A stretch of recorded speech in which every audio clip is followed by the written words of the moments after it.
What's up, everybody? My name is Scott Waters. Welcome to No Life Metal. It's time for a rock metal update.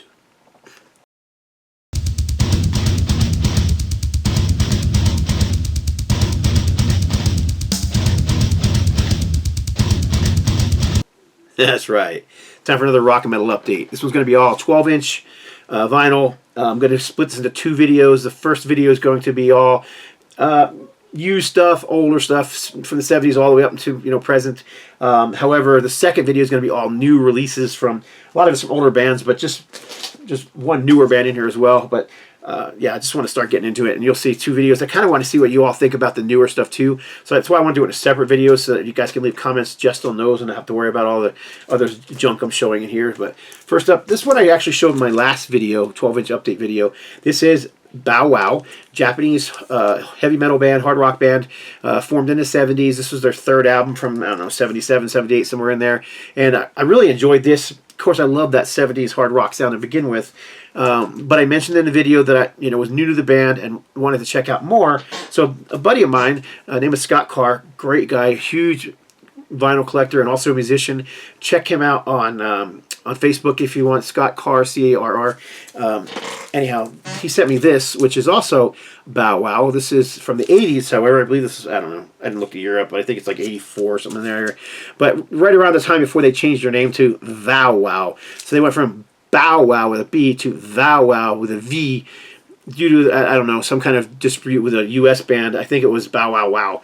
But in any case, so this is, this might have been the last release under the name Bow Wow, but this is definitely a more 80s style heavy metal sound, and there's a great picture of the band in here. I think it's in here. Hang on a second. I'm almost positive it's in this one. Oh, no, it's in the next one. But in any case, there's a good picture of the band here, too. There they are. But yeah, quite enjoyed this as well. A little more 80s style metal as opposed to 70s style hard rock. On this one, still very melodic. People tend to think Japanese metal, they think of loudness. And honestly, it's not that far off from what you might expect from loudness. Like I said, just great Japanese heavy metal from the 80s. So I'll be looking for more from them. And I did pick up this one as well. This is obviously a Japanese pressing, but as you can see, the name is now Vow Wow with a V. This is Cyclone. I believe this was a follow-up album to this. But check out this band picture. Is that awesome?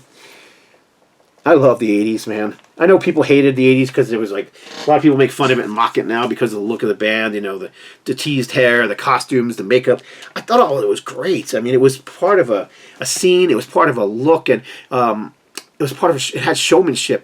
These bands got up there. It wasn't like in the in the 90s where it was a total opposite, where someone got up on stage and someone nailed their feet to the stage. They didn't move, and all they did was stare at their sneakers while they played. No, these guys put on a performance. That's what I loved about the 80s. It was larger than life. The look, the sound, everything. So yeah, I really love that. In any case, I'll be looking up for more of this band. Like I said, I'm not uber familiar. Love to hear your suggestions. What do you guys think? What Vow Wow or Bow Wow record should I pick up next? What is their best and worst? Let me know, because I don't know that much about them. I have picked up a few singles as well. Their singles, you can find them fairly cheap. Not so much the 12-inch records. Excuse my nasally voice. I've got allergies and they're kicking my butt today. All right, next up, this also came from Scott in that same package. This is Burning Star. Jack Starr, of course, who he's just a guitar shredder. He played in Virgin Steel. This was like a mid-70s, probably 70s. I don't even look, but I'm thinking 76, somewhere in that area. Did I say 76? 86, because he was playing in, hard to breathe. He was playing in, metal bands in the late 70s as well, but he was known for his work with Virgin Steel in the early 80s, and then his band Burning Steel, and then he's put out a lot of solo stuff as well. Great vocals on here too. Frank Vestry. Very much a East Coast sound to them. I believe he was either from New Jersey or New York, or at least the band was. So. And then he sent me this one as well. This is 44 Magnum, Japanese metal, another band Scott Carr turned me on to. Never even heard these guys before. Sent me this nice copy with the Japanese obi strip and the inserts and everything. Really enjoyed this one. I've only played it once, but I liked what I heard. So this one's going to be staying out of my... I won't be putting this on the shelves right away. I like to leave the my new albums out for a while so I remember to play them and, you know, kind of give them more than one spin. Because it's easy to put them in a shelf with a lot of other records and forget about them. But regardless, new band for me. So maybe you guys have heard of this, guys. And maybe, again, you could tell me best, worst. And if not, if you never heard of 44 Magnum, check them out. Really good band. So this is Danger. And then also, he sent me Actor by 44 Magnum. And this band was around starting in the late 70s and into the 80s. And they pretty much stayed as a heavy metal band until the later 80s. And they kind of went more melodic, more poppy. Mainstream maybe is the correct word, more than poppy. But these albums are actually pretty darn good. Just straightforward heavy metal. And then finally, he also sent me this classic right here. This is actually a promo 12-inch single for Thin Lizzy, and I am a Lizzy fanatic, as you guys know. So anything Lizzy is welcome in my collection. Yeah, this is the live version of Rosalie, backed with Cowboy Song, and The Boys Are Back in Town from Live and Dangerous. 12-inch single. All right, next up, this is another 80s band. It's kind of an odd band. This is Crown. I can't remember what album this was. Like maybe their second or third.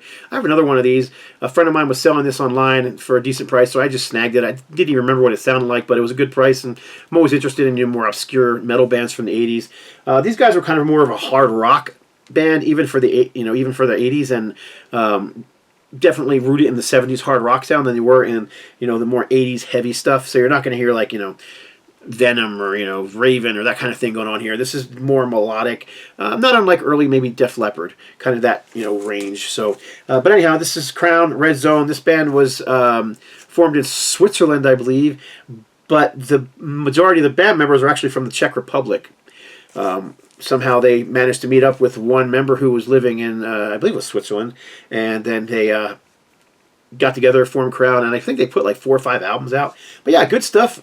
Definitely underground, a bit melodic, and like I said, more rooted in the 70s hard rock sound, but still a very good album. I quite enjoyed it. So Crown, Red Zone. Next up, another band from the UK. This is an 80s release as well. This was, I believe, their second album. I showed their first album maybe a couple years ago. I see copies of this every once in a while, and I kind of pass it by. I'm not sure why. The cover is not very metal, in my opinion. It's kind of looks like a 70s disco album cover or something like that. A little bit odd, too, because if you look right there, there's a woman's butt, and then there's this V coming out of her butt, or her crotch, and it's the band members. Very strange cover. But this Going for the Gold is actually really, really well done. UK heavy metal, not thrash, not power metal, not any of that kind of stuff. Just great, crunchy heavy metal. Really enjoyed this album, and so don't let the cover fool you. It's not disco or soul or any of that kind of music. It's definitely UK metal. And the logo is the same logo they had on the front album, the first album too. So I finally grabbed it and was surprised by how much I liked it. Never was my favorite band, but. Still, very well worth picking up if you can get it for a good price. Maniacs, Going for the Gold. I think it was their second album. First album was called Shout It Out, and I think I showed that, I don't know, maybe a year or two ago. And that's a great album, too. A buddy of mine gave me this one, just one that I was missing from the collection. This is the Tyrant 12-inch EP, backed up with, it actually got Tyrant and Rock'n'Rolla on the A side, and then Genocide on the B side, with a nice drawing of the band. Glenn and Rob, KK. Yeah, pretty cool drawing of the band. Like I said, just one that I was missing, and a buddy of mine found it and said, hey, you need this one? And I said, yes, I sure do. So he shot it my way. So glad to finally have that little missing piece of my Priest collection finally. And then we've got 4 more records to show, 5 more records to show. All right, so next up is Metallica. There's a guy who's been watching my videos, maybe he's not watching anymore because he keeps getting upset because I wasn't showing enough Metallica, who are the greatest band ever, according to him. And I do like early Metallica. I was a huge fan. I mean, I bought Kill 'Em All as a new release. I was just part of that whole New Jersey metal crowd that was supporting thrash back then. It was, the East Coast was just a metal mecca back in the early 80s, and Metallica were one of the standards, even though they came from California, as well as, bands like Anthrax and others. But this is actually the Walmart blue vinyl pressing of this, which I picked up for, I don't know, under 20 bucks. And I picked it up because I do play this album quite a bit, and I just wanted a new player copy because my original copy is, an original first pressing, and it's becoming more scarce, becoming worth a lot more money. Me and a buddy of mine, Steve, or Harmless Rebel, we're looking up the prices on that original pressings, and holy cow, those things are selling for ridiculous prices. So, yeah, I decided to get this, get a real player copy, and it sounds good. I don't know if it's remastered or anything. I don't think it's remixed, but it sounded great. Graphics are really very well done. It's got, the original insert in it and everything, so nice to have. Great album, by the way. One of the greatest thrash albums of all time, in my opinion. All right, skipping over to, more thrash. This just came out on Record Store Day. This is Forbidden's Omega Wave, first time out on vinyl as far as I know. This album was, I don't know, 15 years old when this thing came out. It's been a while since they put anything out, but I remember when I first got it, I loved it, played it quite a bit. It sounds like classic Forbidden, and then kind of forgot about it. And then, lo and behold, Record Store Day 2024, Forbidden's on the list, Omega Force, or Omega Wave, and I'm like, yep, got to get that. So glad to finally pick up a copy of this. I actually ended up getting it on eBay on the day it was released on Record Store Day for a really good price. Same price everybody else is paying for it.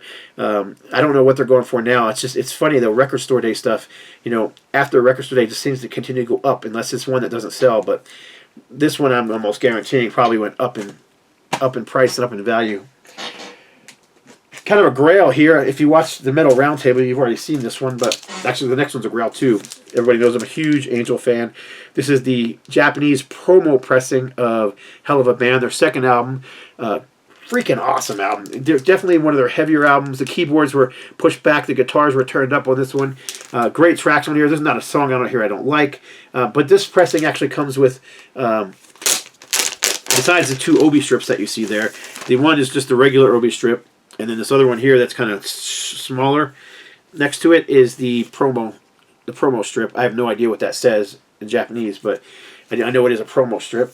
And then it's got the original insert. I've always wanted to own this thing. It's just never have because the prices are not cheap. But I got this one for not a great price, a fair price.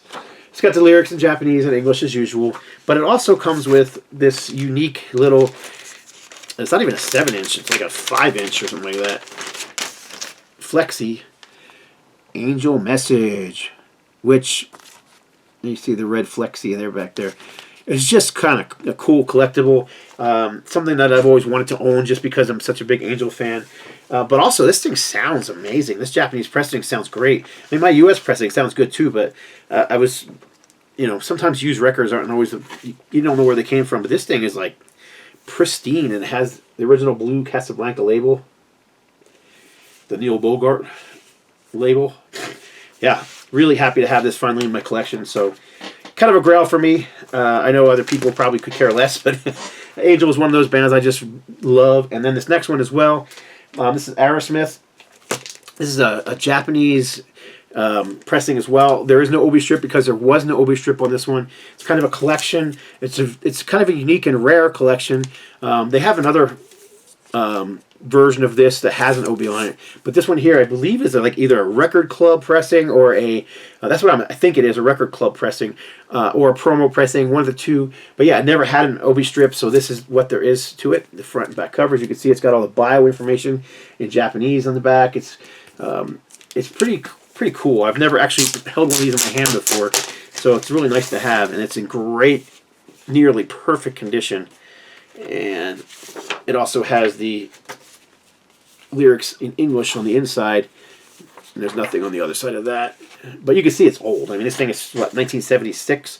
This is actually before Draw the Line even came out, because you've got Write Me a Letter, Dream On, Make It, Woman of the World, Spaced, SOS Too Bad, Walk This Way, Sweet Emotion, No More, No More, Rats in the Cellar, and Train Kept It Rolling. So that's your track listing on this one. So again, any of you guys who've watched my channel for any number of weeks know that I'm an Aerosmith fanatic, so I'm always just looking for unique Aerosmith collectible items, and this is definitely one that doesn't pop up very often. I should have grabbed the actually, you know what, I'm going to grab it so I can show you the difference. Okay, so here is the regular version, Japanese pressing. with the OB, and it's got the insert and all that kind of stuff. And it's got, I believe, the exact same. Well, actually, no. They have different track listings as well, but it's the same photograph. As you can see, pretty much the same cover. The one's got the black around the. Just, I don't know, similar but different. How's that sound? But this one has "Write Me a Letter," "Dream On," "Make It," "Woman of the World," "Spaced," and "SOS." So the A side is exactly the same. The B side, on the other hand, has "Walk This Way," "Sweet Emotion," "No More, No More," "Rats in the Cellar," "Bright Light Fright," which was a new song at the time on this release, because this thing is 1978. This thing came out. And then "Train Kept the Roll" and finishes it off. So this one actually adds the song "Bright Light Fright" to it, which was a Joe Perry Penn's track from Draw the Line. One of the songs that he was... A song he wrote that he was very influenced by the punk scene in the late 70s. So it's kind of a fast, upbeat song with a punk influence to it, although it's definitely not a punk song. All right, next up, another specialty thing, kind of a rarity. This is the band Shout, Ken Tamplin, and this is like a radio promo. Special 12-inch radio EP, not available in stores. And it's a 4-song EP with "Find a Way," "Timeless Love," "Shout," and "Winners or Losers." Ken Tamplin, great singer. And great vocalist. Oh, great singer. Great vocalist. Great guitar player. There you go. So I got distracted. Someone just knocked on my door. And just one I've never seen before. So I own both these albums on vinyl. I actually own the Japanese 7-inch single as well. But this was kind of unique. Never seen it before. So one of the labels I work for, keep an eye out, is going to be releasing a Ken Tamplin, basically a box set. It's going to be 4-disc collection. Fantastic collection. So a lot of unreleased stuff on there.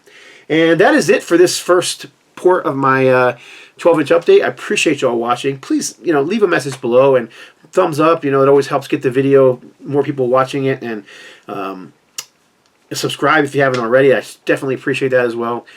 God bless. Stay strong.